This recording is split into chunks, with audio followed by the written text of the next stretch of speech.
اللهم صل على سيدنا محمد وعلى آل سيدنا محمد. أعوذ بالله من الشيطان الرجيم. بسم الله الرحمن الرحيم. الحمد لله رب العالمين، والصلاة والسلام على سيد المرسلين وعلى آله وصحبه أجمعين. Rabbi syarah li sadri wa yassir li amri wahlul 'uqdatam min lisani yafqahu qawli. Subhanaka la ilma lana illa ma 'allamtana innaka antal alimul hakim. Wala hawla wala quwwata illa billahil aliyyil azim.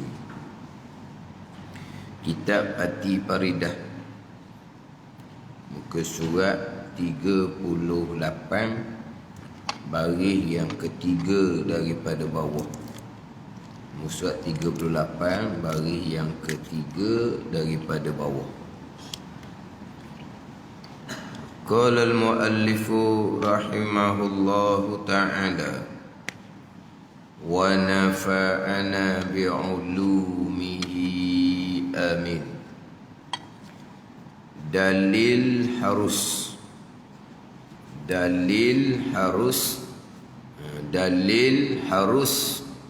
bagi Allah Ta'ala memperbuatkan apa-apa mungkin ataupun meninggalkan perbuat apa-apa mungkin. Apa dalil dia?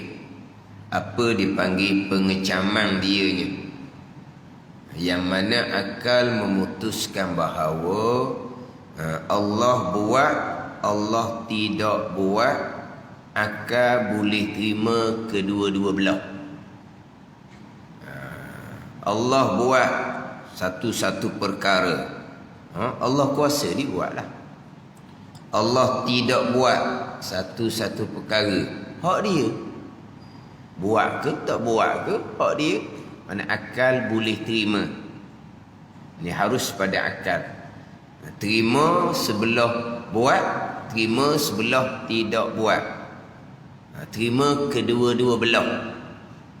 Adapun sifat yang wajib pada akal, hanya terima sebelah sungguh je.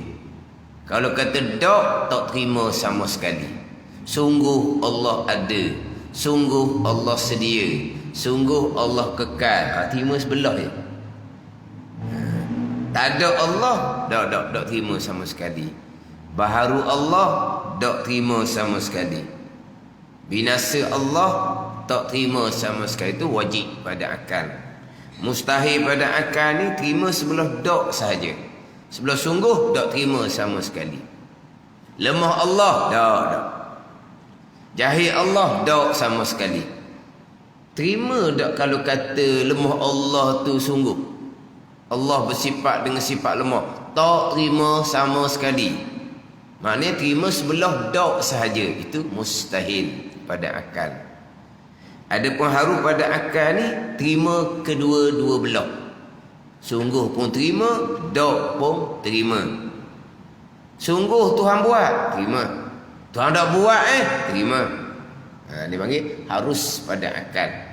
Apa dalilnya? Dalil sifat harus. Harus Allah mengada, harus Allah tidak mengada. Kalau kalau fardu takdir.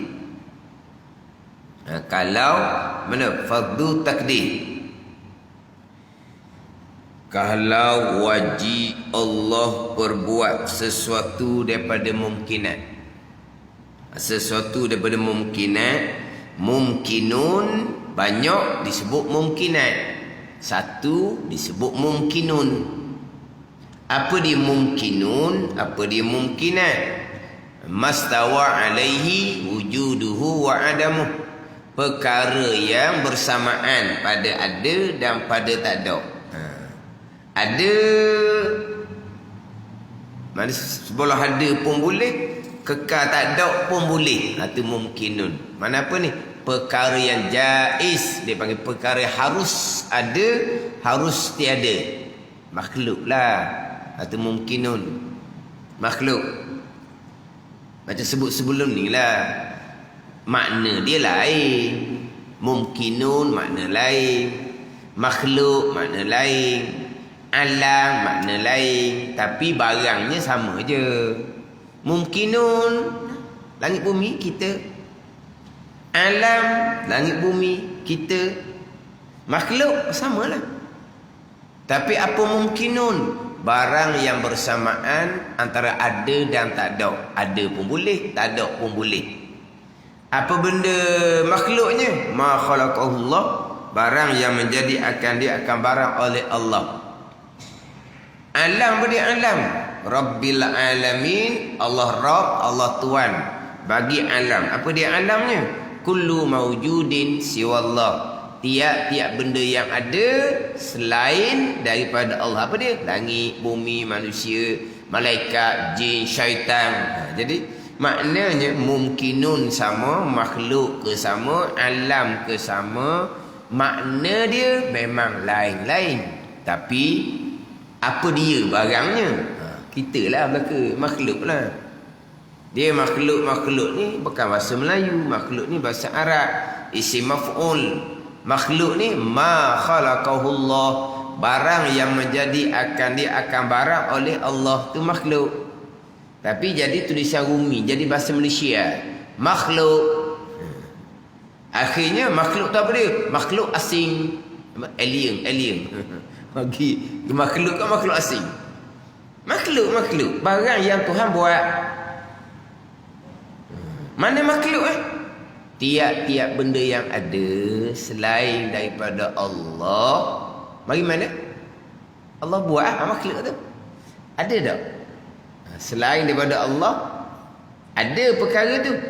Tapi bukan Allah yang jadikan. Mustahil. Tak ada. Semua Allah buat belaka. Hak mana ada Allah buat belaka. Makhluk panggil. Makhluk lah. Barang Tuhan buat. Jadi alam makhluk sama je. Mungkinun pun sama. Mungkinat tu banyak. Kalau wajib Allah perbuat sesuatu dia mungkinat, wajib bukan harus. Atau wajib Allah meninggalkan dia, wajib Allah meninggalkan buat. Nescaya tertukarlah mungkinun yang harus itu jadi wajib atau jadi mustahil. Tak panggil mungkinun dah lah. Mungkinun ni yang harus ada, yang harus tiada. Tiba-tiba dah wajib Allah mengada. Jadi mungkinun ni barang yang wajib ada. Wajib Allah tidak mengada. Mungkinun ni jadi barang yang mustahil nak ada. Tak panggil mungkinun dah lah. Dia mungkinun ni ada boleh terima, tak ada boleh terima. Kalau Allah wajib mengada, maka mungkinun pun wajib ada. Tak panggil mungkinun dah lah. Panggil perkara yang wajib dah jadinya. Dia mungkinun ni benda yang harus ada, harus tiada. Jadi bila benda ni harus ada, harus tiada, Allah mengada pun akal diterima. Allah tidak mengada pun akal diterima. Maka harus pada akal Allah mengada dan Allah tidak mengada. Akan apa? Akan mungkinun. Mungkinun barang macam mana? Barang yang harus ada, harus tiada. Tiba-tiba Allah wajib mengada. Allah wajib mengada. Bukan mungkinun dah jadi kita ni. Jadi barang wajib ada. Wajib Allah tidak mengada. Maka kita ni jadi mustahil nak ada. Jadi gitulah pulaknya. Bertukarlah. Mungkinun tu tak jadi mungkinun lah. Bertukarlah mungkinun yang harus itu jadi wajib. Tak jadi harus dah. Atau jadi mustahil. Jadi mustahil lagi gelap gambar. Mustahil macam mana? Ada molek-molek ada. Mustahil kat mana? Ada ni kan? Kalau kata kuk wajib tu nampak jalan sekejap. Tapi salah lah. Tapi kalau kata mustahil Allah mengada. Mustahil kat mana pula ada dah cokoh-cokoh-cokoh ni. Wajib Allah mengada. Kalau wajib Allah mengada kau, ada tekanan atas Allah pulaknya.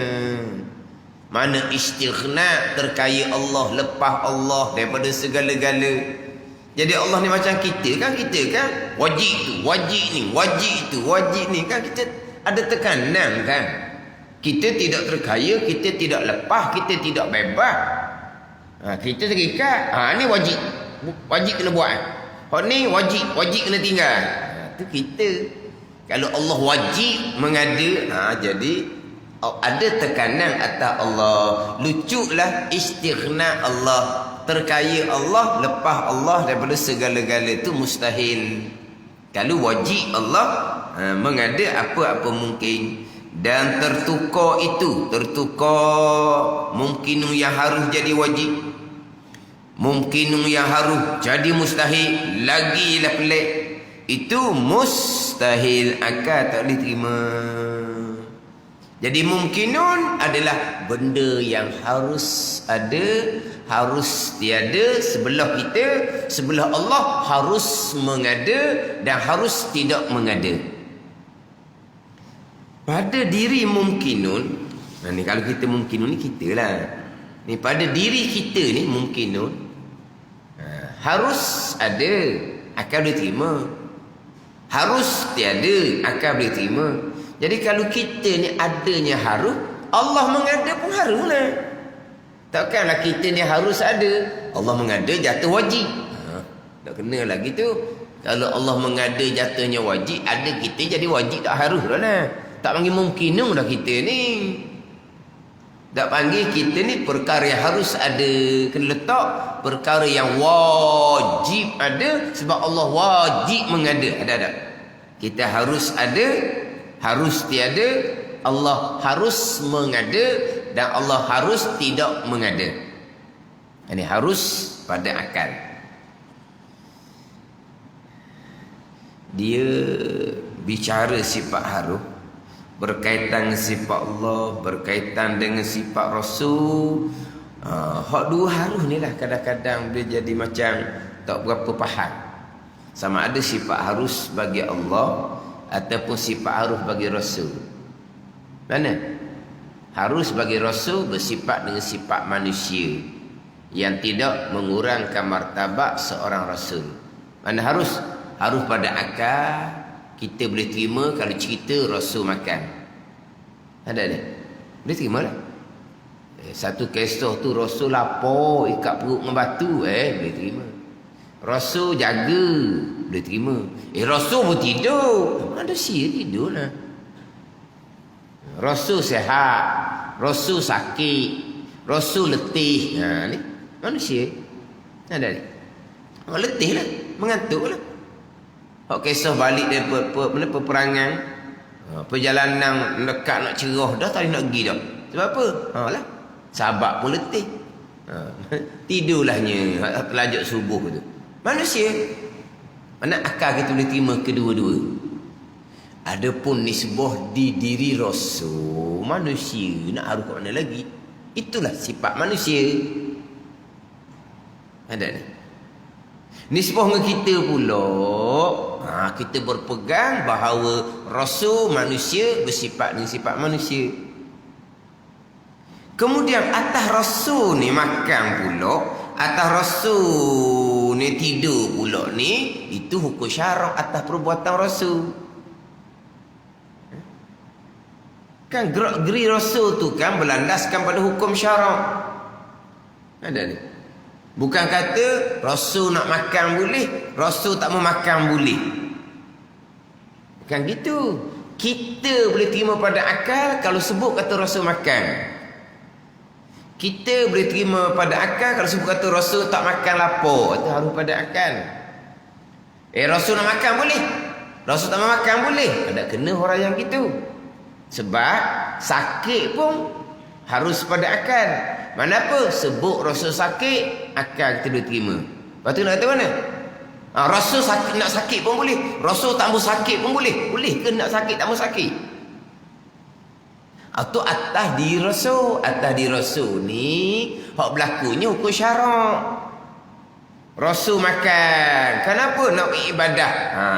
Tu hukum syarak atas Rasul. Bukan harus atas Rasul, bukan harus pada kita. Akal kita boleh terima. Rasul ni kalau sebut kata makan, akal boleh terima.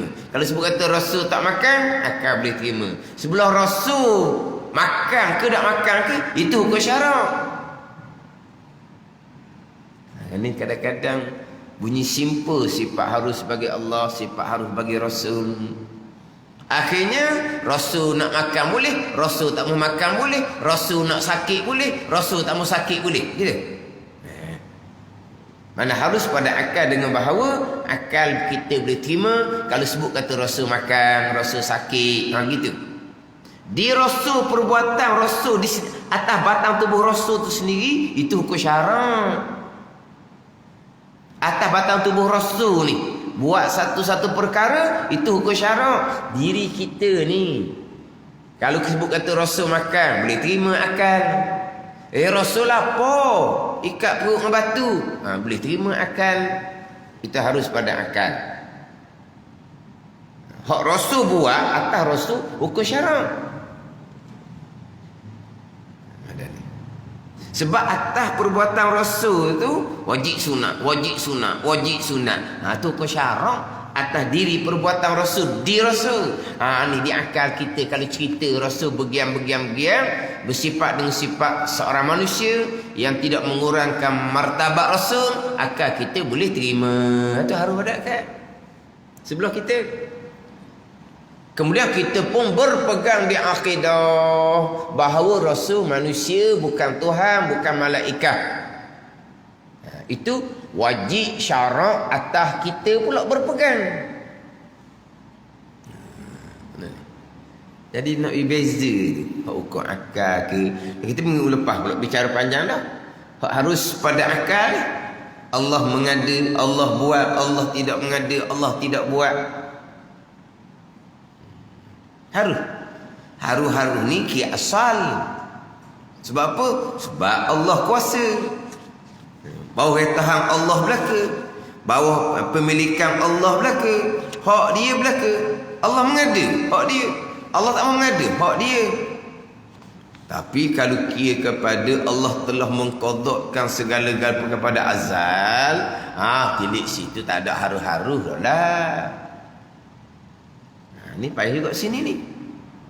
Nak faham istilah-istilah tu. Lepas tu pergi pula pada hak wajib syarak atas kita pula macam mana. Cuma kita ni tak cerita secara halus lah. Hanya harus Allah mengada, harus Allah tidak mengada. Dia kalau contoh misal harus ni, mungkinun ni perkara terima akal ada dan barang terima akal tak ada. Ni mungkinun. Mana di antara mungkinun Allah balah Allah balah neraka kepada orang mukmin yang soleh. Allah balah syurga kepada orang kafir. Tu akal dia terima belaka tu. Sebab apa? Hak dia kan. Dia orang mukmin, dia orang soleh. Lepas tu neraka tu apa? Mukmin dia soleh, bukan hak dia pun. Dia la haula wala quwata illa billah, hak Tuhan belaka. Dia jadi beriman ke mari mana? Dia jadi soleh mari mana? Hak Tuhan belaka. Lepas tu kalau Tuhan apa mana pun hak dia. Ni kira pada akal. Hak dia, kekuasaan dia. Lepas tu sebaliknya orang kafir yang gebur syurga, dah kafir mari mana? Hak dia juga, kau tak kodal juga kafir pun. Lepas tu nak syurga, apa pelik je hak dia. Ini harus pada akal. Nak cerita kekuasaan Allah, pemilikan Allah. Mana apa ni? Hak dia belaka. Dia nak buat kot mana pun akal boleh terima belaka. Tu Quran beritahu. Tu cerita yang dulu pula. Tu selapis lain pula. Cerita semata-mata tilik kepada Allah ni kuasa. Hak dia belaka, pemilikan dia belaka, bawah rentahan dia belaka. Allah buat ke tak buat ke atas sengaja sengeleng dia belaka. Sengaja sengeleng panggil iradah tu. Bukan gitu dalam kitab kita ni. Hak iradah kita dahulu. Bukan sengaja sengeleng. Dulu dah kelapan iradah, sifat ma'ani. Kehendak Allah atau kehendak Allah. Artinya, apa-apa yang berlaku dalam alam, kesemuanya dengan rentahannya dan sengaja sengelengnya. Sengaja sengeleng. Kehendak Allah. Lepas tu, Allah nak buat mana? Kepada dia lah. Akal boleh terima. Ini hanya kepada asal semata-mata. Barulah pergi kepada hak tu Quran duk beritahu tu macam mana. Quran beritahu tu kalamullah, itu janjian Allah Subhanahu wa taala. Tilik situ Allah akan buat apa yang Allah Taala sebut di dalam Al-Quran. Dan Allah sebut warna dalam Quran. Orang mukmin, orang beramal soleh, Tuhan nak balasnya apa? Tuhan nak balas syurga. Tilik situ Tuhan bagi syurga sungguhlah. Tapi wajib ke Tuhan bagi syurga? Dengan kurniaan Allah. Letak itu lalu dah. Ada. Dengan kurniaan Allah. Bukan kata Allah wajib beri syurga sebab Allah janji dah dia beriman. Ada. Dengan kurniaan Allah, dengan fadli, lempah kurnia, bukan begitu. Jadi kenapa kita dimasukkan ke syurga dengan kurniaan? Hak dia. Dimasuk syurga dak kurniaan dah lah. Kerana mari daripada seseorang beriman. Seseorang tu beramal soleh. Dah mari mana beriman seseorang? Mari mana beramal soleh seseorang? Kau tak kodar belaka tu kan? Ini. Lain. Beriman beramal soleh, hak kita mutlak. Tak ada kena-kena dengan Allah. Cuma kita buat betul benar ni kerana Allah janji. Kita pun tutup. Allah mau janji kan? Beri lah. Tak. Beriman ke amal soleh ke? Kodar belaka. Hak dia belaka. Cuma Allah Ta'ala beritahu dalam Quran dia akan balas syurga. Maka Allah Ta'ala akan melakukan sebagaimana hak dinyatakan dalam Al-Quran kalamullah. Sebab apa? Sebab kalau Quran menyatakan syurga, Allah tak buat tak balas syurga, jadi bohong pula kalamullah. Mustahil pula kalamullah bohong. Situ je jadi orang beriman beramal soleh akan dimasuk ke syurga dengan kurniaan Allah.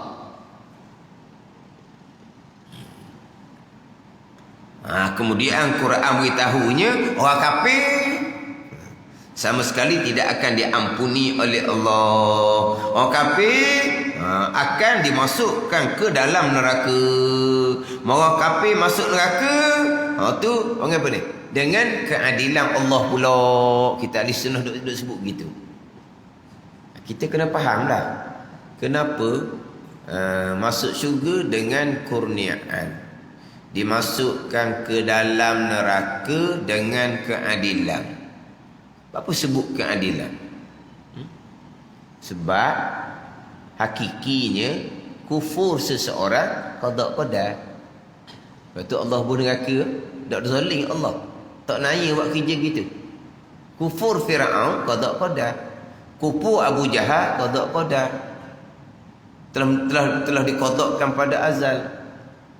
Kemudian nerakanya Firaun Abu Jahal qada. Siang ke dia ada hak Allah Taala belaka, keadilan hak dia. Adil lah tu. Adil makna apa? Hak dia. Dia tahu nak kata orang apa? Pelik apa orang lain. Tak ada kena-ngena pun dengan siapa-siapa Allah buat makhluk ni. Lepas tu Allah nak qadakkan kupu. Hak dia. Allah nak buat neraka. Hak dia keadilan. Ibu bukan keadilan. Sebab sebut keadilan? Sebab Mu'tazilah beranggapan pegangan kita ni, kita berpegang kufur seseorang, qada Allah, berlakulah kufur. Sebab kalau Allah mengqadakkan, tidak berlaku lucuk kekuasaan Allah. Jadi apabila seseorang tu kufur tu kehendak Allah, berlakulah kufur, Allah Ta'ala pun masukkan ke dalam neraka. Kalau begitulah kata Mu'tazilahnya, jatuh zalim Allah. Dan Mu'tazilah berpegang Allah zalim ke? Kalau berpegang Allah zalim, tak panggil Mu'tazilah tu, panggil kafir tu.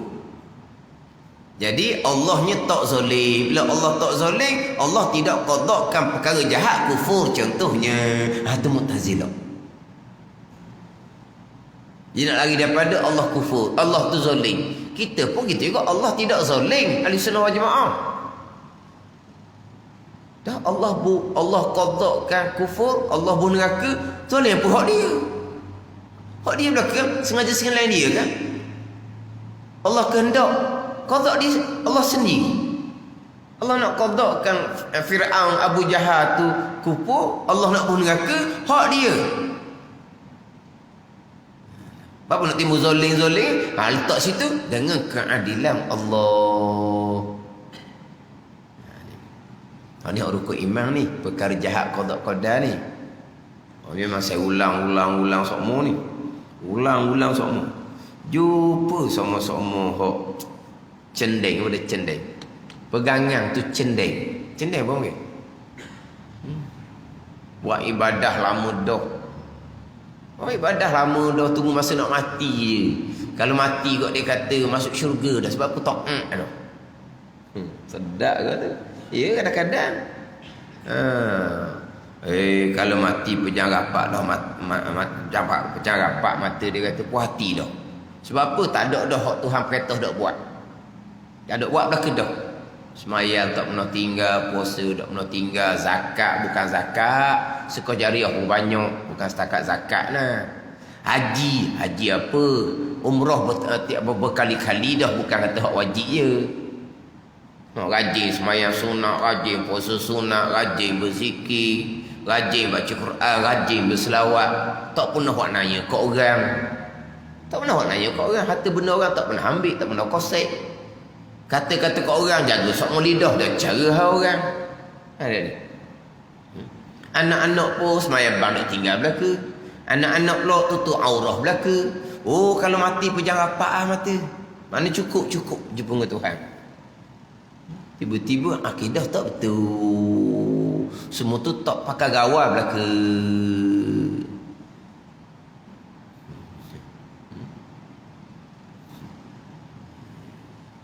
Ada benda tu, ada benda. Perkara jahat bukan qada Allah. Tu tak ada rukun iman. Tak ada rukun iman. Rukun iman ni baik jahat qada tu rukun iman.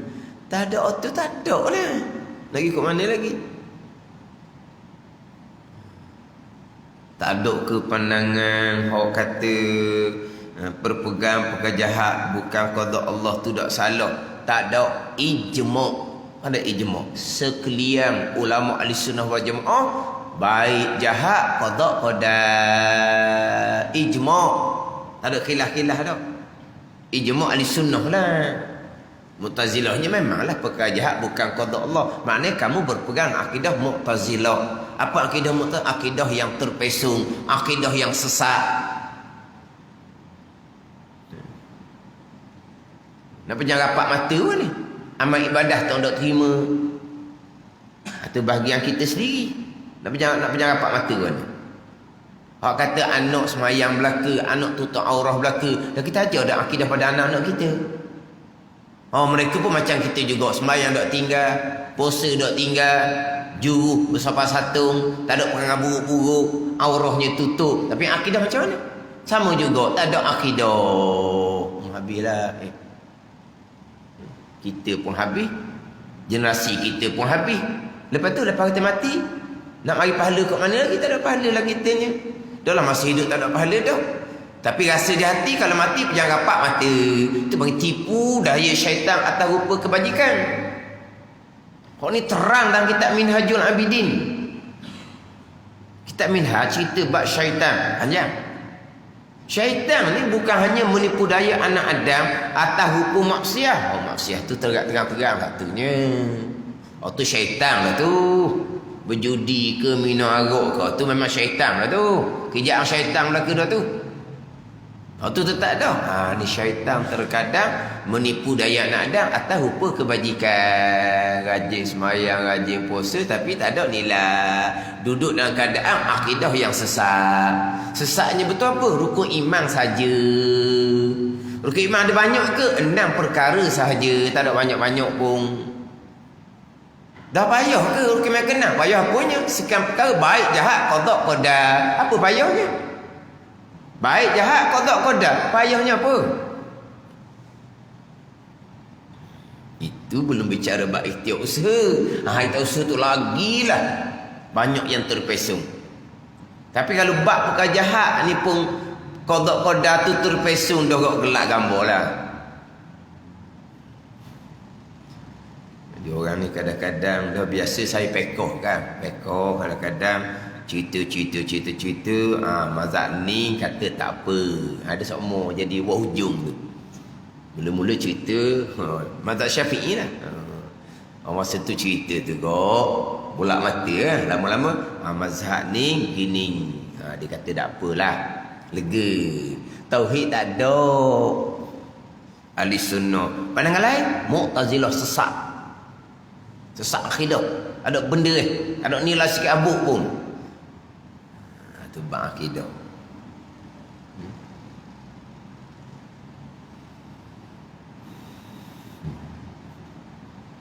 Itu kadang-kadang dengar mula-mula hok lari-lari tu lagi. Pening. Oh kalau kayak gitu kau tak ada seorang syurga. Apa ada seorang syurga? Mung je hok akidah salah. Orang lain gitu juga. Mung je. Dia rasa macam orang lain pun macam dia. Marah pun ada. Oh kalau kita mengajar gitu juga tak ada syurga seorang. Apa? Akidah salah belaka dia kata. Mu tahu mana orang akidah salah? Dia salah, mung je salah. Orang lain salah pun dia bertaubat. Tak sombong. Hak ni dia salah. Buat kerakin.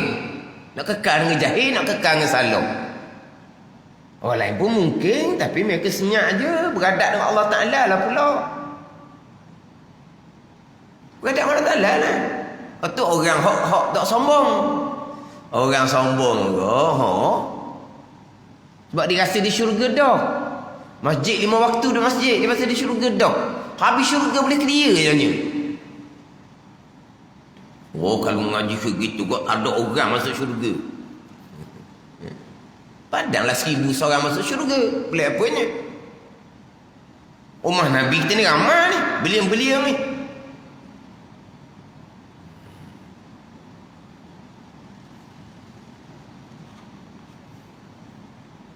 Jadi terima. Sebut kata akidah tu terpesong, amal ibadah tuan dok terima. Itu duk semayang kata tuan dok terima. Terima atas bagi atas Tuhan lah terima. Dah kita royak ni hak syarak lah beritahu. Sekarang ni dok terima tuan dok terima amal ibadah. Tuan dok terima hak syarak beritahu. Tuan dok terima tak buat atas Tuhan lah. Kita buat dah. Buat ikut syarat ke dah? Buat dah lah. Nak suruh terima ni kenal Tuhan ke dah? Nak suruh terima ni. Oi, macam-macam. Tambuh. Kamu ngaji tauhid. Tuan dok terima amal ibadat. Tuan terima atas Tuhan lah. Tak apalah. Gohik je lah. Kalau gitu kau. Tak kita buat amal ibadat betul-betul ikhlas. Dah ikhlas buat kita salah. Dia macam mana? Dia masih nak dekor, nak pusing kau tu, nak pusing kau ni. Lari tu, tambah. Tuan dok terima. Tak ada masuk syurga kalau gitu kau. Hak tu tuan dok terima, hak ni tuan dok terima. Dia buat orang ni macam dia juga. Hak akidah tak ada. Lari tu. Maknanya 5 waktu duduk masjid tu. Kalau malam ngajar tauhid disurang. Malam waktu lain lagi. Orang tanya apa? Malam tu tak ada. Tak terima amal ibadat. Tak terima tu hak mana? Hak pegangan salah. Tak apa kamu pegangan salah ke? Kalau kamu pegangan betul, insya-Allah Tuhan terima lah. Apa masalahnya? Kamu pegangan salah ke? Mesti kena lagi. Nak mengelak.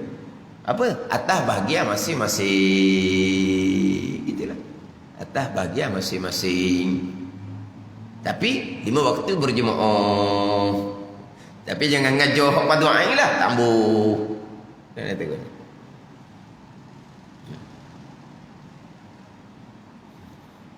Perkara jahat qada qadar nak cerita kat mana lagi dah. Hak tu rukun iman je.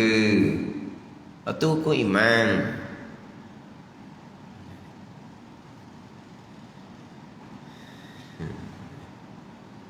Kalau pergi pada ikhtiar usaha pula lagilah macam-macam timbul pegangan pengatur peso. Dah lah sekarang ni pula hak dah rakaman pun bawa juga seumpama gitu. Ha tu. Bab akidah, bab ibadah, bab pekoh pun macam-macam, bab taubah pun macam-macam.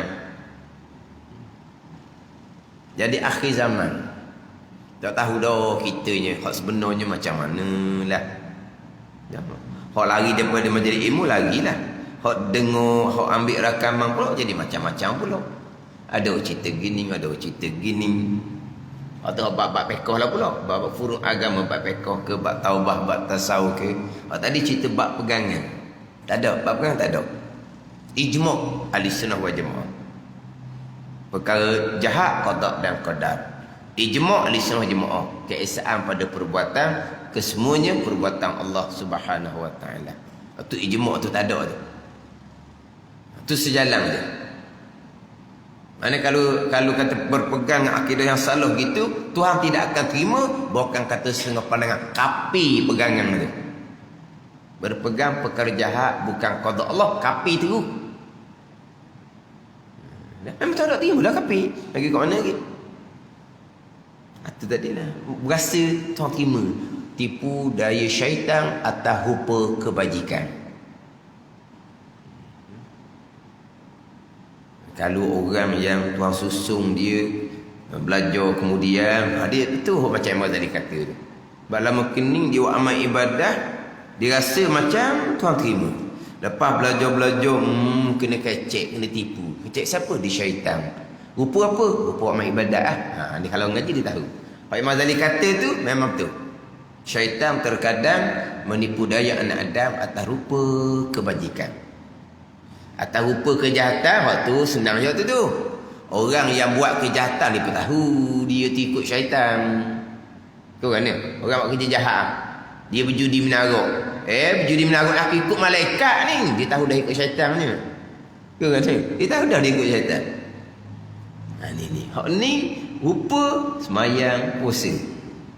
Tapi syaitan tahu dah akidah tak betul, semayang pun tak belajar, keikhlasan pula tak ada, hati syaitan dah, hati iblis dengan takaburnya ada. Syaitan suka je. Syaitan suka je. Bangun malam lah, bangun malam kat WhatsApp lalu lah, grup nak cerita aku bangun dah ni. Kata kalau WhatsApp group bangun malam tak cukup kata. Lepas tu buat live. Buat live lalu senang tunjuk. Tengok. Semayang tahajud dah. Pukul 3 bangun dah buat live. Bangun malam WhatsApp ke group nak ayat dia bangun dah. Ni kita kata kok apa? Tarah apa? Tarah budak hingusang kau panggil. Tarah budak metoh, budak dah 3/1. Ibadat gitu. Kita nak menggalakkan orang supaya tiru kita. Kalau letak niat gitu tak apalah. Letak niat gitu. Tapi orang dulu walaupun ilmu cukup, amal cukup pun bangun malam senyap-senyap tapi orang tahu. Ni kita ni ilmu tak cukup, hati pula tak kuat. Kadang-kadang ilmu bukan tak cukup, ilmu fardhu ain pun tak belajar. Ni mainan je lah. Mainan. Mana orang ni dia dulu dia buat amal tanpa ilmu, Tuhan buka hati beri taufik hidayah belajar, disedar sungguh. Maksudnya kata syaitan tipu atas rupa kebajikan memang kena atas butir dia kata. Kena atas diri sendiri. Rasa-rasa dulu tu macam tadilah. Mati tak bimbang dah. Mati tak bimbang dah. Kan orang buat maksiat kan dia mati bimbang. Orang buat maksiat dia bimbang mati tu. Orang Islam kok mana pun dia percaya barzakh. Dia berjudi menaruk pun dia percaya barzakh, iman dia. Bila hati dia percaya pada barzakh, memang dia bimbang kalau mati dalam keadaan maksiat.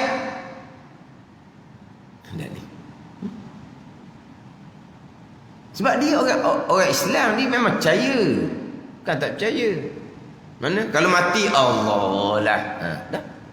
Judi lagi, minawai semayang pun tidak. Hak ni tak ni. Rupanya rupa kebajikan. Kalau mati pun lega. Belajar-belajar kemudian, tak ada. Pegangan pun tak betul, ibadah semayang pun tak betul, bakti pun tak betul. Dah lama kening tu menjadi mainan syaitan atas rupa kebajikan.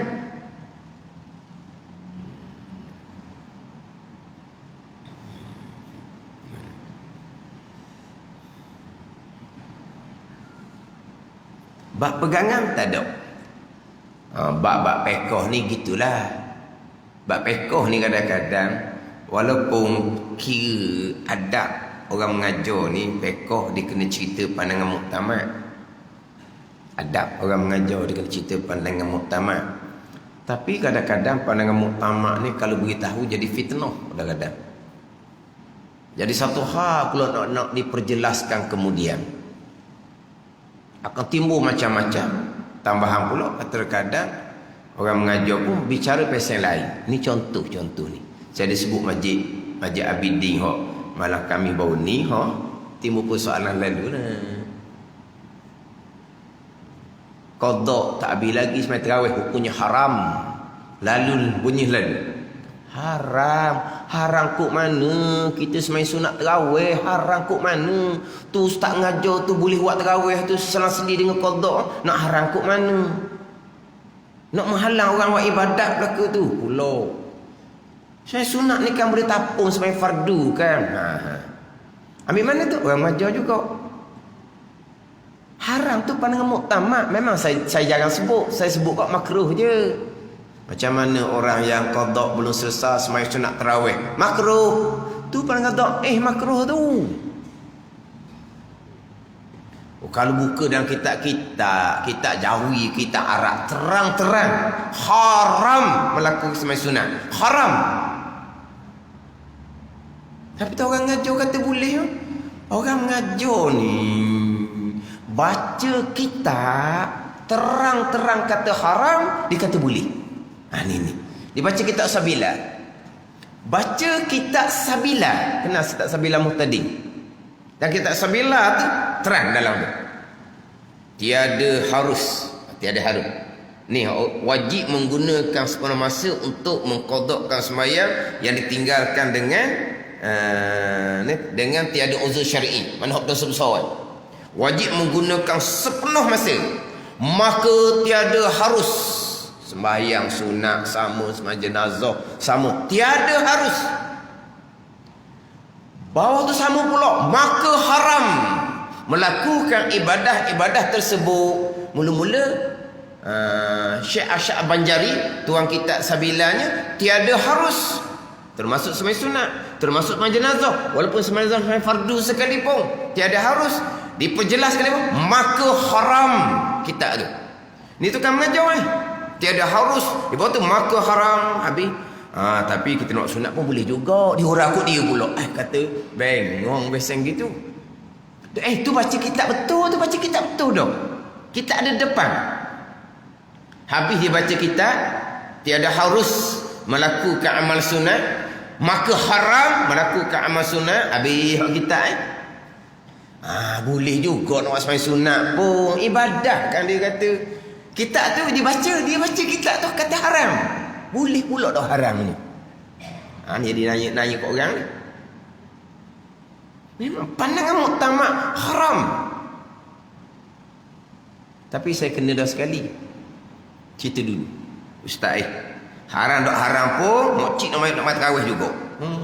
Ada kata apalah kitanya. Senyaplah. Haram tak haram pun nak main tarawih juga. Bulan Ramadan je dia. Setahun sekali je dia. Haram pun mokcik nak main tarawih juga. Ni nak kata apalah, nak kata apa gitu. Bukan budak-budak kecil orang tu. Haram pun haram lah. Nak buat juga. Yelah orang tua ni kadang-kadang dia jadi balik budak pula. Biasalah dia tua tu jadi balik budak semula. Menjadi balik budak tu. Tapi saya jarang sebut. Saya biasa sebut makruh je. Tapi sebenarnya adab mengajar dia kena cerita muktamad. Tapi kenapa saya nak cerita muktamad? Hak kata rasanya cerita pandangan taif kata makruh. Maknanya jadi isu besar lah. Buka kitab mana pun haram. Ini pandangan muktamad dan mazhab Syafi'i. Haram apa orang nak buat amal ibadah? Kita tinggal amal ibadah wajib. Untuk buat amal ibadah sunat boleh. Nanti esok siang hari saya kodok lah pula. Nanti tu panggil panjang angan-angan. Kita mati bila masa. Boleh nak nanti-nanti. Boleh nak nanti-nanti. Sekarang ni malam ni kita sembang tarawih. Pagi esok kita kodok pula. Sebab apa? Sebab kita pasti kita tak mati malam ni. Ke mana? Itu panggil orang yang bersifat dengan sifat kecelaan. Al-amalu, panjang angan-angan, lupa akan mati. Ingat mati zikrul maut, sifat kepujian. Lawang dia, panjang angan-angan, lupa akan mati. Esok pula lah buatnya wajib. Waktu malam ni, tinggal hak wajib dulu, buat sunat.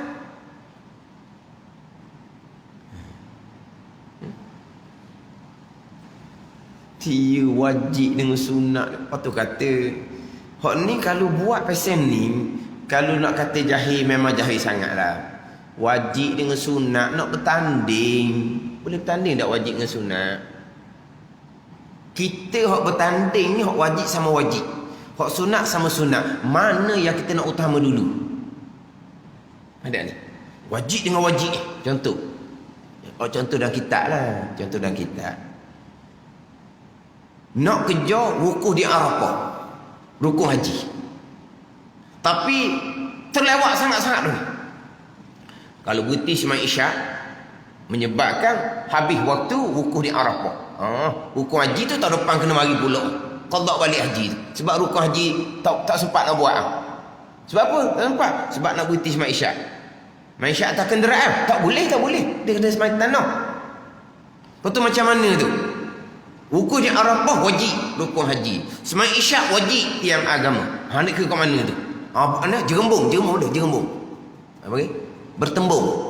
Kena pilih antara dua ni. Pilih 7 wukuf di Arafah. Sempat tak sempat isyak, tengok kemudianlah macam mana. Hak gini barulah tengok orang mana nak ambil antara sama-sama wajib. Ambil yang mana? Baru ada kira hak mana. Ataupun sunat dengan sunat. Kena kira sunat dengan sunat. Hak mana hak kita nak utamakan antara sunat dengan sunat. Orang tengah gotong royong, kerja sikit lagi nak siap, tapi zuhur masuk dah. Kalau kita pakat pergi mandi semai zuhur dulu, tak ada orang nak sambung dah. Okey, ginilah. Kita buat siap kerja kita, mungkinlah setengah jam ke sejam lagi kita boleh main zuhur. Jadi sekarang ni gotong royong sunat, solat waktu sunat. Ni pada ni kita nak teruskan gotong royong, mana sunat awal waktu. Kita segera semai zuhur awal waktu, gotong royong tak ada orang nak buat dah.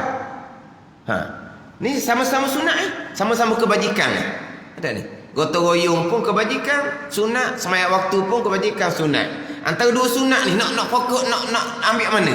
Ambil tinggal ramai gotong royong dulu biasa salah. Nanti kita bersemayam zuhur pukul 2 lah. Tapi oleh kerana kita sok-sok dah semayam waktu, tetap boleh pahala semayam awal waktu. Tapi masa tu nak pilih hak mana? Pilih hak manfaat umum gotong royong. Apa ni? Sunat dengan sunat ni. Baru kita kira.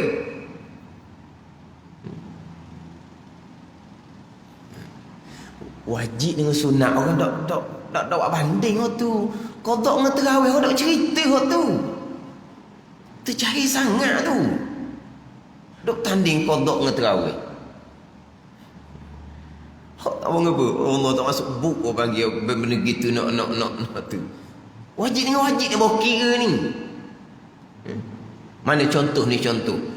Dia punya pembedahan membabitkan nyawa orang ni. Waktu maghrib nak habis dah ni. Doktor waktu maghrib nak habis dah ni. Dia maknanya sebelum masuk maghrib itu kecemasan.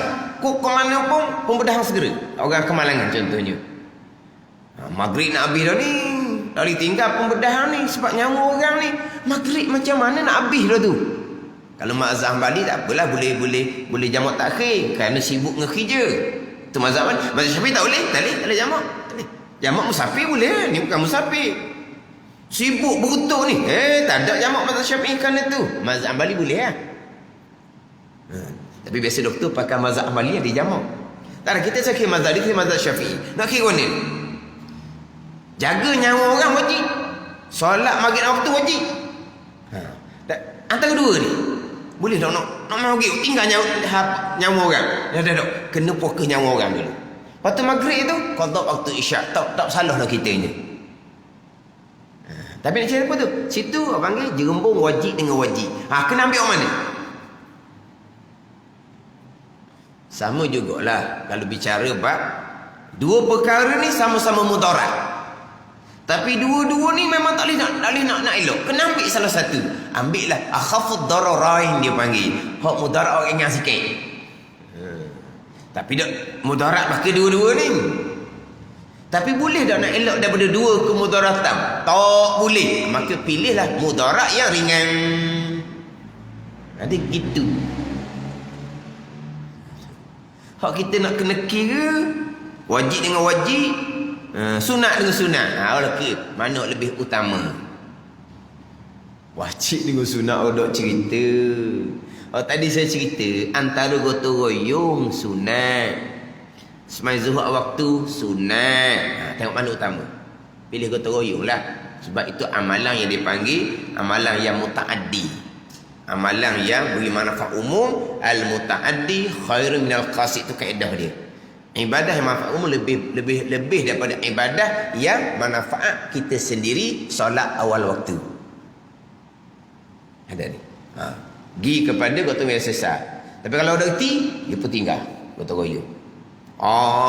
Gotong royong pun satu suku dah zuhur dah ni. Tinggal. Dia pun tinggal orang ramai. Dia pun semain zuhur seorang, klik-klik seorang. Lepas tu dia rasa dia pilih hak lebih baik. Padahal dia tinggal ramai. Dia mari semain zuhur seorang. Nanti orang ramai-ramai tu main zuhur berjemaah. Mana hak lebih untung? Dia rasa dia lebih untung. Tu orang jahil. Lebih jahil lagi nak dapat sunat solat waktu, janjian dengan majikan, dengan apa semua dah dulu dah. Yang menjanji dengan majikan macam mana? Nak ikut peraturan kerja. Sekarang ni giliran merehat pukul berapa? Pukul 2. Mu tunaikan janjian dengan majikan, apa hukumnya? Wajib. Kamu tinggal wajib untuk apa? Untuk solat waktu hukumnya sunat. Boleh. Tapi jahil punya pasal, saya tinggal kerja. Saya takut akan Allah. Sebab sudah azan. Hayya 'alas solat. Saya pergi semayang. Saya takut pada Allah. Takut pada Allah, tinggal kewajipan. Ini panggil takut orang jahil. Takut akan Allah, tunaikan kewajipan. Apa dia? Janjian dengan majikan. Saya nak solat awal waktu sunat. Awal waktu sunat. Tapi kerana jahilnya, konon-konon takut akan Allah, tinggal kewajipan tunaikan janjian dengan majikan. Nak dapatkan perkara sunat, solat awal waktu. Tak ada benda tu. Tapi dia rasa, saya takut akan Allah. Sebab tu saya tinggal. Takut apa kepada majikan? Dia makhluk. Saya takut akan Allah. Hayya 'alas solat, saya nak pergi sembahyang dulu. Betul lah hayya 'alas solat. Wajib solat, zuhur contohnya. Tapi segera solat, sunat. Sekarang ni nak segera solat sunat, kena langgar janjian majikan ni. Apa hukum tunaikan janjian? Wajib. Tinggal wajib tu takut kepada Allah. Ini takut orang jahil, bukan takut yang sebenar. Berani. Ini tinggal kewajipan tunai janji. Konon-konon nak beribadah kepada Allah. Jahil punya pasal. Ada orang seumpama begini tak kira dah. Boh dia apa? Klik tengok. Allah susahnya lah. Ambil pekerja hak lebar ni, dia tinggal, kita tinggal gitu je. Kita tegur dia kata dia takut Tuhan. Yang boh pula jahil pula. Kalau mu takut Tuhan, mu janji apa itu? Menjanji apa itu? Nak minta kerja menjanji apa itu? Bukan janji nak ikut peraturan. Tanya rehat ikut giliran. Ikut giliran lah. Dia kan berjanji itu kan. Kalau kamu takut ke Tuhan, tunaikan janji wajib. Saya nak solat waktu, tu sunat. Ulah telinga lalu. Tapi majikan pula jahil juga. Kena kecek dia orang jahil lah. Tapi dia panggil orang jahil tu orang lebah. Susah ambil orang lebah kerja ni. Tu jahil bukan lebah. Dah majikan jahil juga, kena kecek dia orang jahil. Oh, kalau majikan tu reti, situ le dia ajar semula. Apa kamu dah pakai uniform, nampak uniform orang baik-baik. Jaga molek ni, ngaji molek ilmu. Boleh hak wajib tengok sunat tu ditinggal wajib. Tambuhan kerja tepat gitu. Kadang-kadang rehat pukul 1, ngam-ngam dengan Zuhur. Ada hari rehat pukul 2, Zuhur jadi lewat. Saya kerja lain lah. Kenapa kamu terima kerja dengan majikan tu? Kenapa kamu janji dengan majikan tu ikut peraturan? Cari kerja lain. Payahlah nak dapat kerja. Tak usah kerja lah. Dia berhati atas atas masjid je. Dah nak mining nak makan, tahu pun.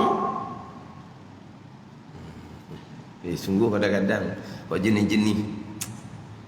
Dok kita hukum wajib sunat ni dok cerita dah. Lepas tu kata qada di semai tarawih dok cerita tu. Malu sangat Tapi pada muktamad memang haram tertinggalkan qada kerana nak melakukan sunat, mai sunat tarawih. Haram. Kalau saya biasa buat bandingan gini. Ni bandingan.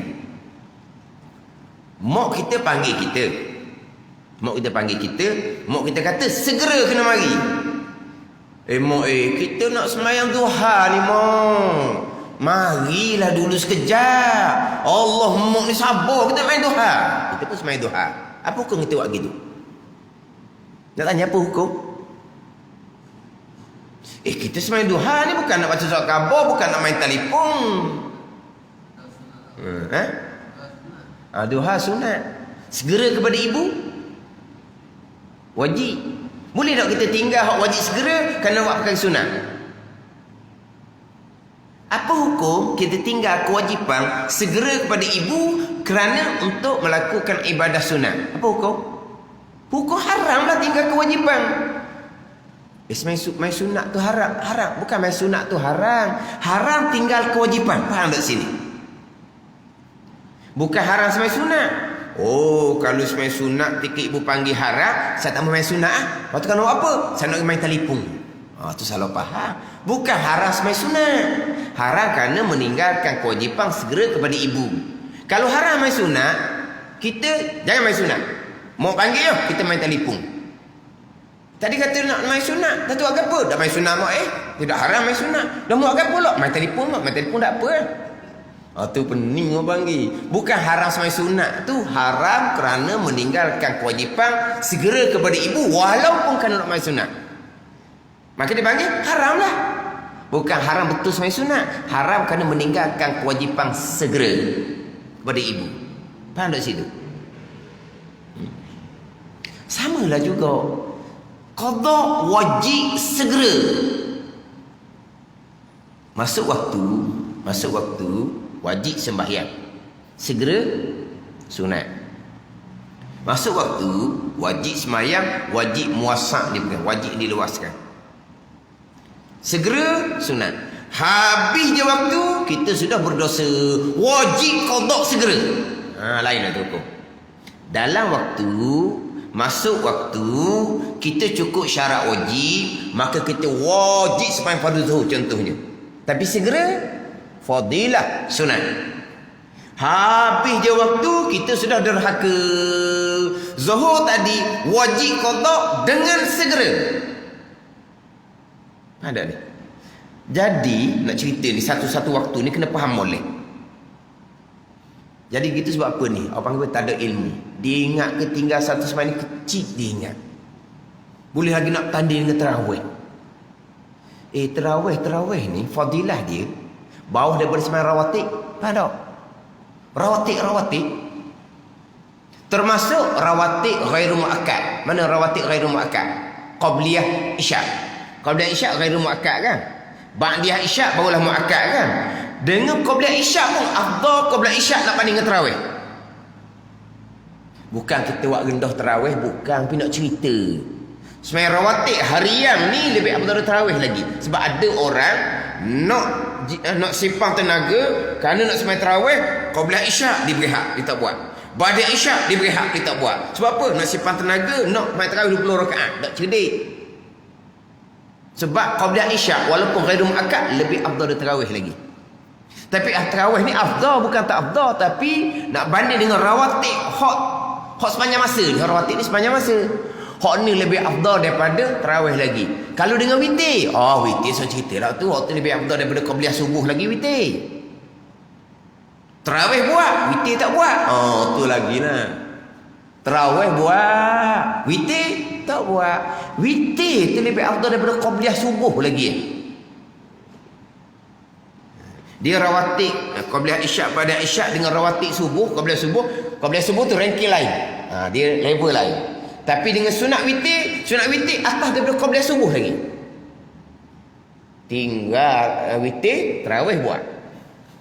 Ada ni. Tapi bukan awak rendah ke tarawih tu yang salah faham. Jadi sekarang ni apabila habis waktu, kita wajib qada bersegera. Qada apa? Tinggal masa muda. Sekarang satu waktu ni kita cerita satu waktu tinggal satu waktu, nama sudah tercatat di pintu neraka. Wa amal banyak mana pun nama tidak akan terpadam di pintu neraka selagi tidak bertaubat. Nak bertaubat rukunnya adalah qada, salah satu dari rukun taubat. Nama tetap dah tercatat di pintu neraka. Satu solat ni yang ditinggalkan, satu ni wajib qada bersegera. Qada ke tidak? Pasti tidak. Mana malaikat catat dosa kerana meninggalkan kewajipan qada segera sepanjang masa. Berapa tahun? Puluh tahun mereka catat dosa kerana meninggalkan segera qada untuk satu waktu zuhur. Contoh.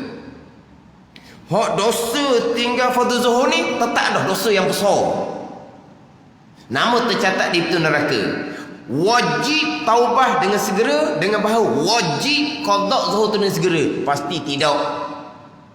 Maka berpanjangan dosa untuk satu waktu zuhur. Kalau asar pula buat gitu, maghrib pula buat gitu, isyak pula buat gitu, dosa tu suruh cerita dosa lah. Bertimbung dengan dosa.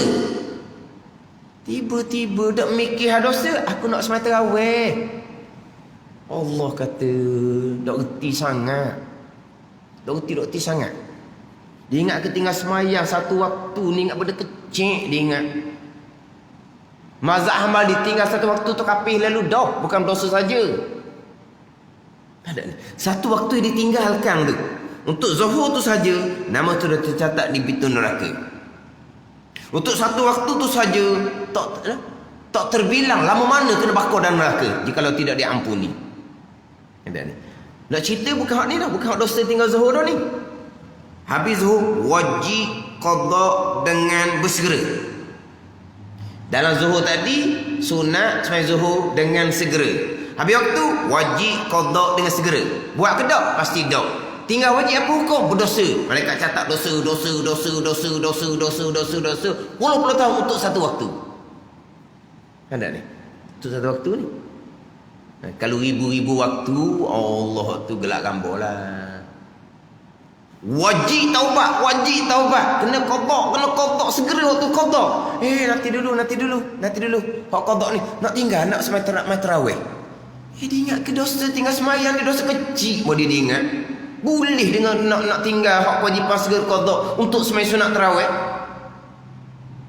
Atau kata berat sangat tu. Orang dah cerita benda gitu sebenarnya. Berat sangat. Jadi wajib qada dengan segera, tinggal segera berdosa lalu dah. Itu pandangan muktamad tadi. Tinggal segera pada ibu haram walaupun kerana nak sembahyang sunat. Tinggal segera qada haram walaupun untuk sembahyang sunat. Tu macam mana kita macam nak buat sembahyang lah. Orang sembahyang tarawih belaka, kita sembahyang qada lah. Apa masalahnya? Tak serupa dengan orang kita. Memang kita tak serupa dengan orang. Sebab dulu kita penjenis besar tinggal semayang, orang lain tak pernah tinggal semayang. Memang kita tak serupa dengan orang. Pelik apa kita orang jahat? Tinggal semayang ni hukum agama pancung, tahu tak? Orang berzina sebab satu watan. Orang mencuri kerat tangan. Orang tinggal semayang pancung, bunuh. Barengan dengan semayang tiang agama. Bulan Rajab, bulan solat, cerita Isra Mi'raj, cerita buat semayang ni terima kewajipan daripada Allah Taala. Tinggal semayang masa muda boleh. Nanti bab qada nantilah saya nak main tarawih. Yang main berkali. Hukum dia haram.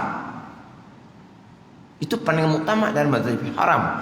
Haram bukan kerana semayang, haram kerana tinggal kewajipan bersegera qada. Nanti esok. Tak ada nanti kita mati bila-bila masa.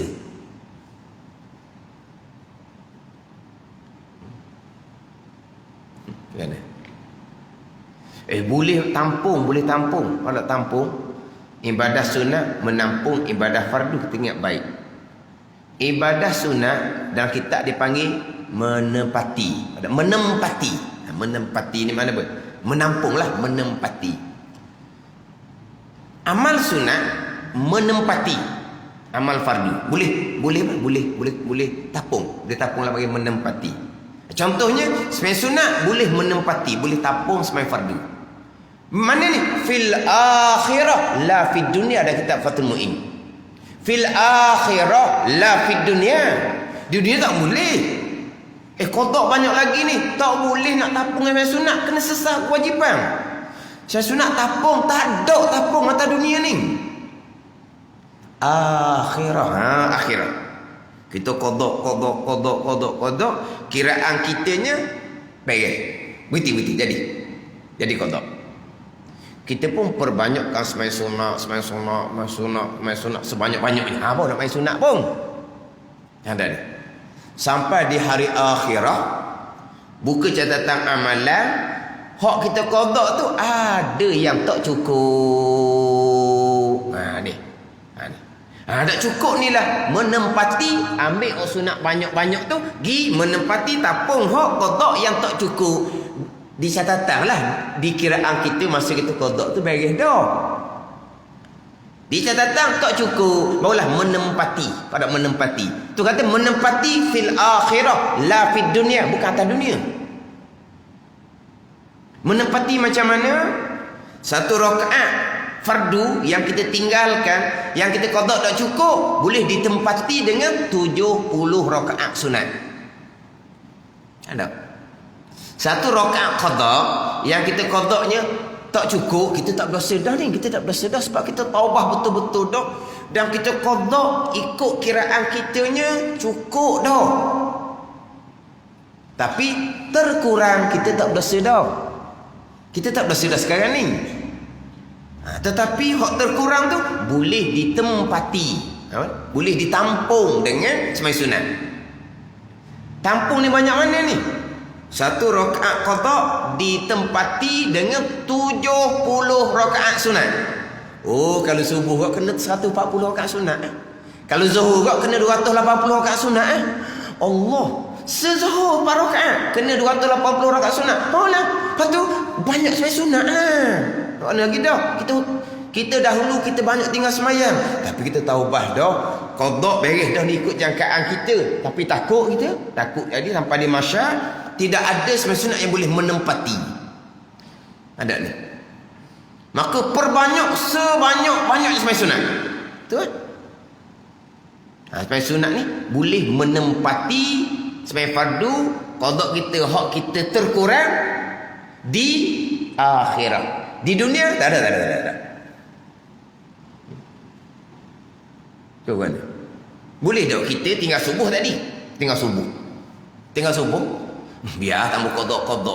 Tapi nak sembahyang duha 8 rakaat pagi ni. Sembahyang duha sekurang rakaat 2 rakaat, sebanyak-banyak 8. Tak apa, subuh tak buka qada. Saya nak sembahyang duha 8 rakaat. Boleh tak duha nak menempati subuh? Tak boleh. Mana boleh? Amal sunat tidak boleh menempati amal fardu di dunia. Fil akhirah boleh menempati. Kiraan kita tak pernah tinggal puasa. Tak sedar juga ni masa-masa muda ni. Tak sedar. Tak ada. Jangan duduk mikir hak kemungkinan. Tak ada qada. Tak ada. Takut kitanya, perbanyakkan puasa sunat. 70 hari puasa sunat boleh menempati satu fardu Ramadan yang kita sebenarnya tinggal masa muda, apa kita dah ingat sikit habuk dah. Ada ni, perbanyakkan puasa sunat. Kita zakat memang kita tak pernah culah. Tak pernah culah. Bimbang kitanya, takut ada juga kan. Tapi tak salah dah kitanya. Ada ni, tak salah. Tapi macam mana kalau betul ada kita dahulunya zakat kitanya terlepas pandang, perbanyakkan sedekah jariah, di akhirat boleh menempati. Di dunia memang kita ingat kita zakat tak bayar, kita nak sedekah jariah untuk menempati zakat kita tak bayar atas dunia, tak boleh. Wajib bayar zakat tu dulu, sedekah jariah nanti dululah, selesaikan kewajipan zakat dahulu. Biar zakat wajib ni saya tak mudah sementara saya nak derma sunat ni boleh menempati dah. Sunat tidak boleh menempati fardu di dunia, yang boleh menempati di akhirat. Tak ada, kita ingatan kita tak ada, zakat kita tak bayar, tak ada di ingatan kita. Sampai di mahsyar buka catatan Allah, ada kita satu ketika zakat tu nisab siapa dah, kita tak sedar, tidak bayar. Cari sedekah jariah. Sedekah jariah tu akan menempati di akhirat. Anda ni la fid dunya, bukan di dunia. Jadi sekarang ni kalau kita qada ada lagi, tak ada lah semai sunat menempati.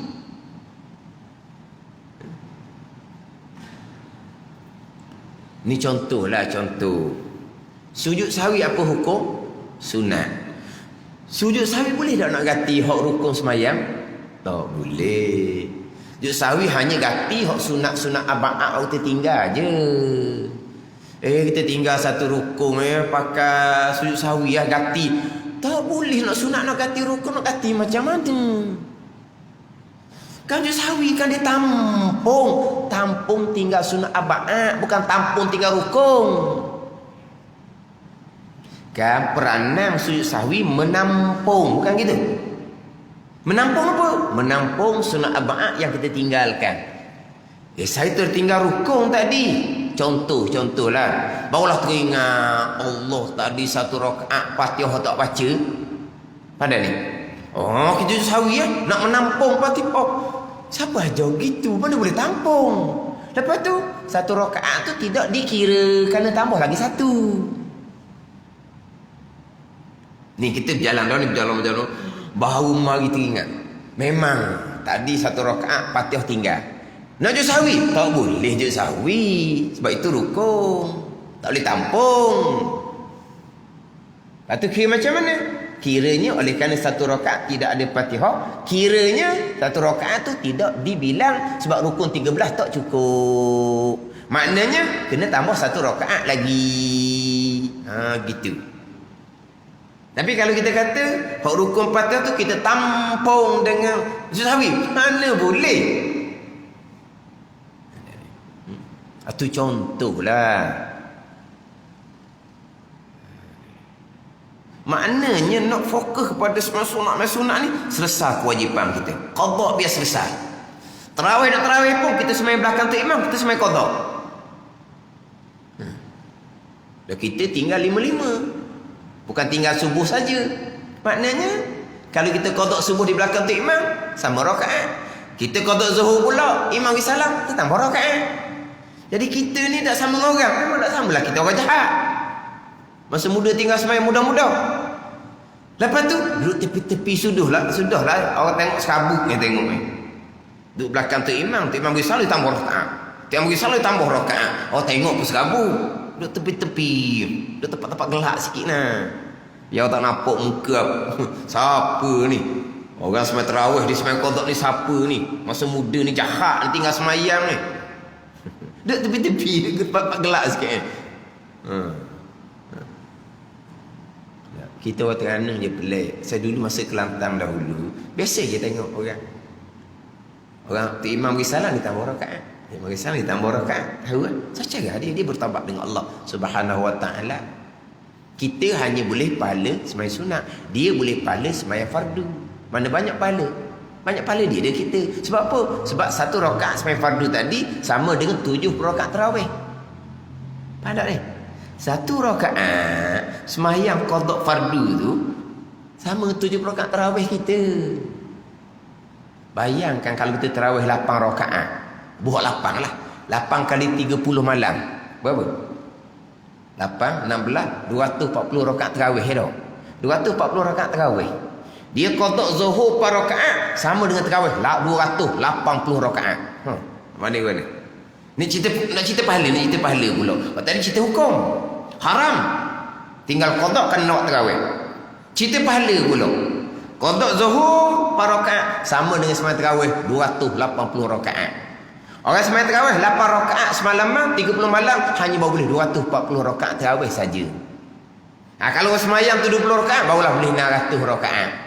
600 rakaat tu orang qada zuhur 2 kali je. Sama dah dengan 600 rakaat. Tak nak banding lagi. Kemudian pula orang sembahyang qada, orang menunaikan kewajipan, dia terselamat daripada riak. Orang yang menunaikan kewajipan terselamat daripada riak. Bukan tidak ada riak pada ibadah fardu, ada. Dia riak yang paling besar, riak pada agama. Orang munafik. Mana riak? Dia menzahirkan Islam, dia menyembunyikan kafir. Itu riak yang paling besar. Munafik kafir di sisi Allah. Itu riak yang paling besar. Apa dia? Dia menunjukkan Islam tetapi menyembunyikan kafir dalam hati.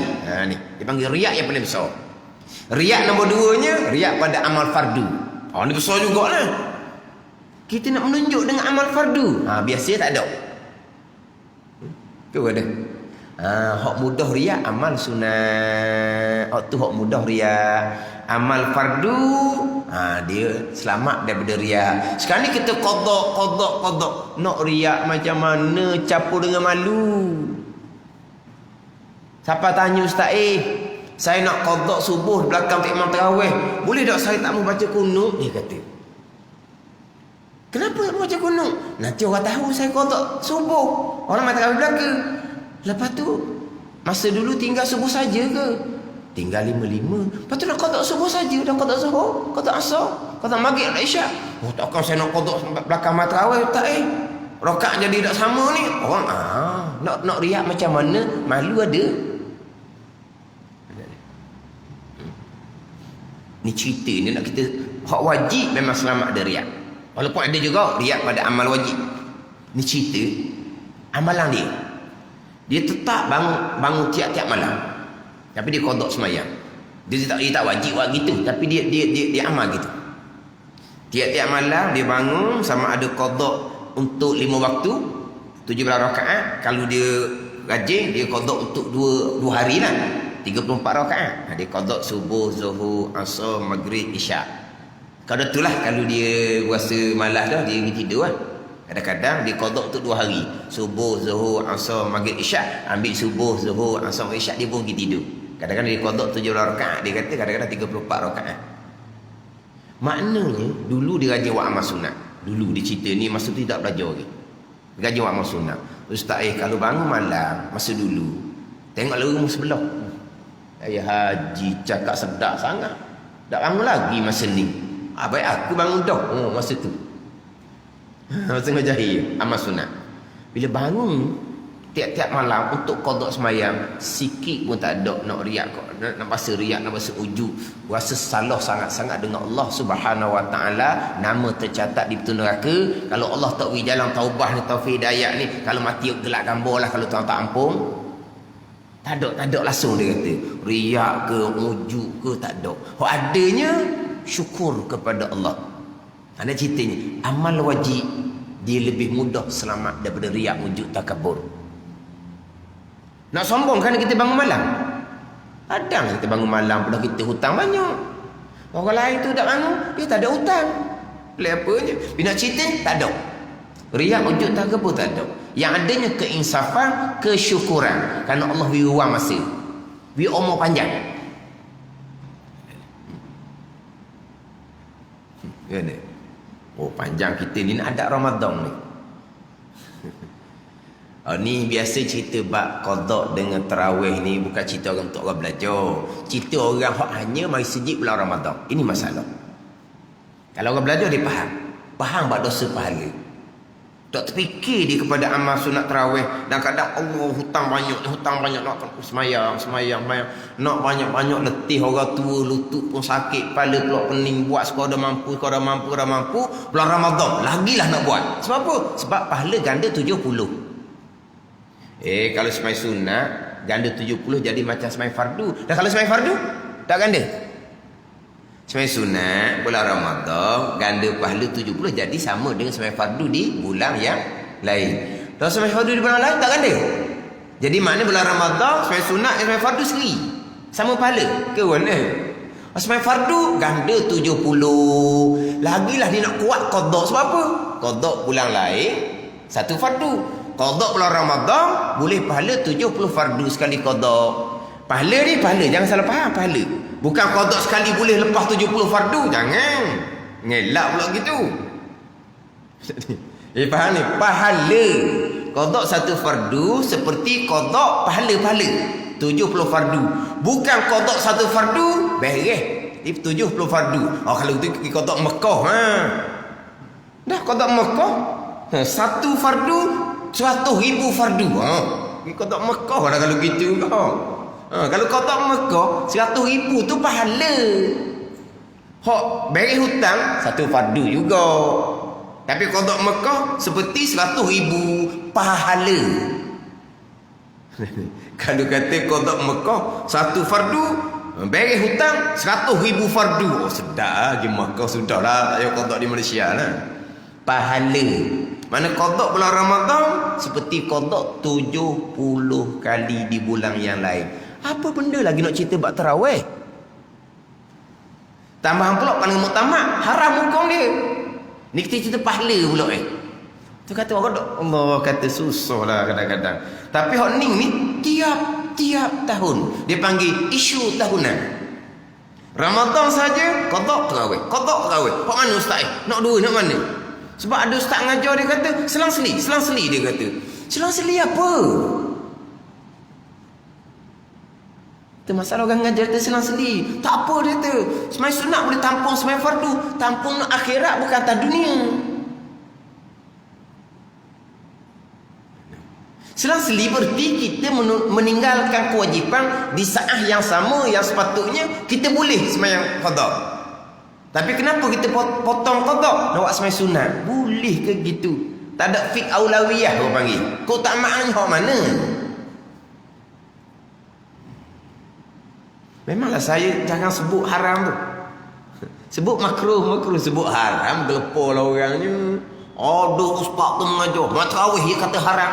Bukan haram yang tarawih, haram kerana kamu meninggalkan kewajipan segera qada. Nanti saya qada esoklah. Kamu panjang angan-angan, kamu tidak ingat mati walaupun bulan Ramadan. Tak ada esok-esok. Tapi campur dengan tadi orang mengata tadi. Ni contoh. Kita tertinggal tasyrik awal. Balik pada pekok tinggal tasyawal sekitar je hari ni. Daripada harus akal dia pada tarawih. Harus akal ni kita tajuk harus akal, dalil harus akal. Lepas tu kita ke tarawih. Dengar di puak tarawih marah tak apalah, puak kita ni puak belajar, bukan puak tarawih. Tak apa masa tarawih kita semayang dengan ilmu. Tarawih kita main dengan ilmu, bukan semayang adat budaya. Ramadan saja nak mari tarawih dah. Kita belajar, kita buat amal bulan Ramadan, kita semayang tarawih. Ya gitu. Tarawih lah, qiyamul lail lah. Ada ni. Ini cerita orang belajar tak ada masalah. Hak luar-luar tu dia hak tak mau belajar nak orang ni. Bunyi orang ngajar macam dak duli lah. Dia belajar ni tak wajib, tarawih je wajib. Dah tahulah jadi adat budaya. Penuh mari dengan anak dara mari belaka time belajar tak mari. Nanti saya duk peringat semua tu, janganlah kita didik anak cucu kita seumpama tu. Salah sangat didikan kita. Salah sangat-sangat. Tak tahu mana wajib, tak tahu mana sunat. Jadi kita tertinggal tasyahud awal. Tasyahud awal ni bukan sunat hai'ah, sunat aba'ah.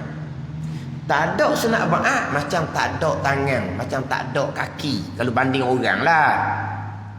Mana sunat aba'ah ni besarnya macam tangan kaki. Betul, tak ada tangan hidup.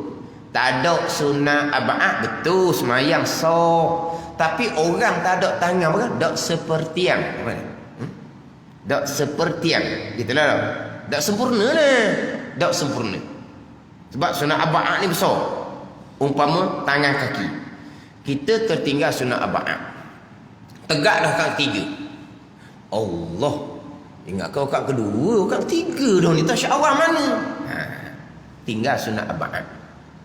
Boleh tak kita nak tinggal qiyam? Kita sekarang sudah qiyam, sudah berdiri kat tiga. Qiyam berdiri kat tiga apa hukum? Rukun sembahyang. Tasyahud awal sunat aba'ah. Kita masuk kepada berdiri kat tiga, berdiri dipanggil rukun qiyam, rukun berdiri, rukun sembahyang. Boleh tak kita nak tinggal rukun qiyam, kita nak turun balik pada tasyahud awal, selesai kita akan balik kepada qiyam berdiri kat tiga. Qiyam berdiri kat tiga ni kita akan buat juga, bukan tak buat ni, cuma kita tinggal dulu. Kita tinggal dulu. Sebab ni sunat aba'ah ni, tasyahud awal ni. Besar ni. Bukan sunat hai'ah. Kita tinggal rukun berdiri pun, kita bukan tinggal saja ni, kita nak balik kepada sunat aba'ah, tasyahud awal. Lepas tu rukun qiyam kita akan buat pula nanti, bukan tinggal. Tinggal sementara je dulu. Sudah kita baca tasyahud awal, kita akan balik pula semula kepada berdiri. Apa hukum buat seumpama itu? Haram, batal sembahyang. Haram, batal sembahyang. Sebab apa? Sebab kamu tinggalkan rukun untuk buat benda sunat. Yelah tinggal rukun, buat benda sunat ni sunat aba'ah, bukan sunat hai'ah. Sunat, bukan rukun. Walaupun apa-apa sunat. Saya tinggal rukun pun nanti saya akan balik semula kepada rukun. Tak boleh tinggal rukun untuk pergi pada sunat, tak boleh. Walaupun kalau qiyam akal lah, kalau qiyam akal. Betul kita tinggal rukun berdiri. Kita turun kepada tasyahud awal. Kita turun pula kepada sunat aba'ah, bukan sunat hai'ah. Dan rukun berdiri kita buat semula ke tak? Kita kembalilah pula kepada rukun berdiri selepas selesai membaca tasyahud awal. Apa masalahnya? Bukan kita dak buat rukun berdiri, cuma kita tinggal dulu sekejap. Tak boleh, haram, batal semayang. Gitu. Tak ni. Kita tinggal qada atau apa? Esok kita qada pula, tak boleh. Tak ada jalan gitu. Ada orang ajar kata boleh, tak boleh. Pandang mutam haram buat gitu. Pandang mutam kata makruh. Dah makruh buat apa benda makruh ha? Kan kita nak fadilat pula kan bulan Ramadan ni kan hak fardu gandaan 70 kali gandaan. Apa benda lagi ni? Lepas tu kata kalau pasal gini kau kena buat camp pemulihan. Camp pemulihan kena perbetulkan balik minda. Perbetulkan balik ni. Minda sudah berpusing dah ni. Tak tahu nak beza mana wajib mana sunat ni. Kita sujud molek-molek dah. Teringatlah ni subuh ni kunut kamu tinggal ni. Tapi sujudlah, letak dahi latar dah. Mana tujuh anggota sujud kena latar dah. Kunut subuh ni. Kembali baliklah kepada kunut subuh sunat aba'ah. Selesai, kita pergi semula kepada sujud, tak tinggal sujud pertama. Buat gitu haram serta batal semayang. Sebab apa? Sebab sudah masuk pada rukun. Tapi kalau lutut sampai latar, tangan sampai latar, dahi belum sentuh latar, belum panggil rukun sujud lagi. Teringat pada kunut, sunat kembali balik. Itu lain. Sebab kita belum masuk pada rukun lagi. Kita memang dah lutut duduk latar dah, tangan pun duduk latar dah, dahi pun nak sapa dah latarnya. Teringat Allah, kunut tak baca ni, tapi dahi sudah latar ke tak? Dah. Dia belum lagi kira masuk pada rukun sujud. Tak panggil rukun sujud lagi. Maka sunat balik semula berdiri untuk baca kunut.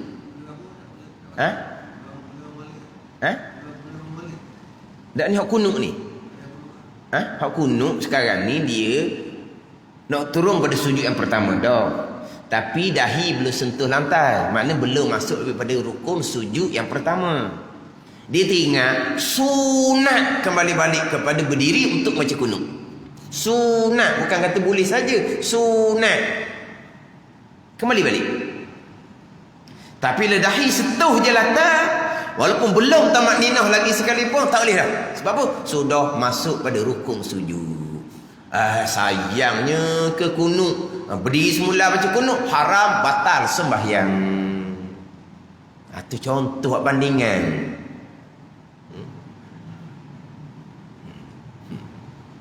Gimana? Lepas tu kata, belajar molek. Belajar molek. Biar faham hukum hakam. Mana hak kewajipan, mana hak sunat. Kewajipan nak buatnya macam mana. Kalau kata taubah tu wajib ijma' ulama, taubahnya rukunnya apa. Fardu ain belaka tu. Kena belajar satu-satu. Kemudian kalau kita dulu memang banyak tinggal sembahyang puasa, kita nak kira macam mana, nak atur macam mana, balik pada ilmu. Jangan buat moteng itu, jangan. Ada. Kamu ni tahu saya lah, baru-baru ni baru sembahyang. Qada sembahyang tu. Qada macam mana?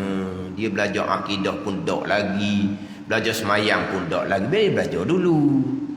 Dia pun belajar akidah, belajar bab semayang. Qada. Kan kita pergi pada qada. Ada ni. Mana? Nak qada, balik pada ilmu. Jangan buat secara teruk kan, jangan. Balik pada ilmu molek. Belajar bab taubah molek, fardu ain. Belajar rukun taubah molek. Rukun taubah tinggal ke fardu semayang. Rukun dia qada. Qadanya macam mana? Kena kira qada tu macam mana. Hutang lamanya tak ingat. Memang tak ada orang ingat. Kalau ingat senanglah pula. Lepas tu nak kira macam mana? Awak anggaran. Anggaran macam mana? Balik pada ilmu. Balik pada ilmu. Kita boleh nak buat. Sebab ni taubah. Taubah ni kena balik pada hukum. Jangan buat tu jangan. Bila kita dapat ada jalan di molek, kita qada. Qada. Ada masa kita qada. Ada masa kita qada. Kalau pandangan muktamad sungguh, memanglah. Tinggal qada untuk kerja sebab nafkah wajib. Tinggal qada kerana untuk menyempurnakan kewajipan yang lain. Contohnya kita khidmat dengan orang tua. Khidmat tu kewajipan. Kita bertinggal qada, orang tua kita panggil dah. Kita urus dia dulu tu kewajipan. Kamu qada tadi kan? Kenapa kamu tinggalkan? Ni kewajipan juga. Khidmat orang tua ni kewajipan juga. Tinggal kewajipan qada, pergi pada kewajipan khidmat orang tua. Beres? Qada semula. Bukan tinggal qada nak pergi pada sunat, bukan. Tinggal qada kenapa? Nak tunaikan kewajipan yang lain. Lepas tu kita fokus apa? Sebab mati bila masa. Kita azam bulat dah nak menyempurnakan rukun qada apa semua tu. Kalau kita mati pun tak ada salah dah kitanya. Tapi tetap di mahsyar, daftar buku catatan amalan kita tetap kosong daripada sembahyang. Nak jumpa dengan Tuhan gitu ke? Memang kita tak nak azam bulat dah nak qada. Lepas tu secepat mungkin. Tambah kita menghadap Allah dalam keadaan catatan amalan kita kosong daripada sembahyang fardu. Beres dah, perbanyakkan sembahyang sunat. Sebab sembahyang sunat tu boleh menampung sembahyang fardu di fil akhir, di hari akhir, bukan di dunia. Tapi pokok pangkalnya balik kepada ilmu. Bahawa panggil beribadah kepada Allah Subhanahu Wa Taala. Kalau tidak, dia akan jadi adah budaya peseng. Adah budaya peseng ni diterapkan oleh ibu bapa daripada budak lagi. Mayang apa? Mayang. Ajar tak semayang? Tak ajar. Mayang je mayang. Adah itu bukan ibadah. Anak kita pun balik dengan semayang waktu tak tinggal, puasa tak tinggal. Ilmunya mana? Tak ajar. Adah sampai ketua pula anak kita ni. Ibadahnya macam mana? Ajar semayang, suruh semayang, ajar dengan ilmu semayang, ajar ilmu akidah. Ini baru semayang ibadah. Ini baru puasa ibadah. Kalau semayang puasa tanpa ilmu fiqh semayang puasa, ada. Semayang puasa ilmu fiqh comel, ilmu akidah tak ada. Ada, bukan ibadah. Ibadah ilmu. Wal amalu tabi'uh, Nabi kata amal ibadah ialah ikut ilmu. Jadi kita terak kepada anak kita ni ibadah, bukan adah budaya. Kalau kita terak pada anak-anak kita adah budaya, masyar kita berat. Kita akan dipertanggungjawabkan kerana kita tidak menunaikan tanggungjawab kita sebagai ibu bapa untuk beri ilmu agama yang secukupnya. Biar mereka betul-betul beribadah kepada Allah. Bukan hanya adat budaya semata-mata. Hak lepas-lepas dah kesilapan kita bertaubah dengan Allah Subhanahu Wa Taala.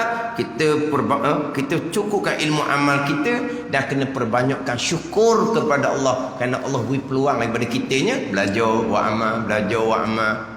Dan kita nak kuliah duha ni pula, alhamdulillah, masuk Ramadan pun boleh jalan macam biasa. Tu kerana masjid Kayu bulan Ramadan dah tutup ke? Bulan Ramadan boleh jalan macam biasa. Kita belajar bulan Ramadan sekali kuliah duha ni macam 70 kali duha di bulan yang lain. Kita tetap dapat kelebihan. Mana kita belajar wa amal, tempat kita di masjid lah, tak ada masalah lah. Mana kita main masjid bukan hanya untuk buat amal, bukan belajar serta buat amal. Jadi kita minggu ni jadi macam tazkirah umum selepas bicara bab dalil bagi sifat harut Allah Subhanahu Wa Taala. Solah dan aslah itu tajuk di muka surat 39 kitab Ati Parida. Wallahu a'lam. Bismillahirrahmanirrahim. Alhamdulillahirabbil alamin. Wassalatu wassalamu ala sayyidil mursalin wa ala alihi wa sahbihi ajma'in. Allahumma iftah alaina futuhal arifin. Allahumma allimna ilma akdamin wa fahimna famasabikin warzuqna ruqat talibin. Allahumma zidna ilma wa alhiqna bis salihin. Wa sallallahu ala sayyidina Muhammadin wa ala alihi wa sahbihi wa sallam. Walhamdulillahi rabbil alamin.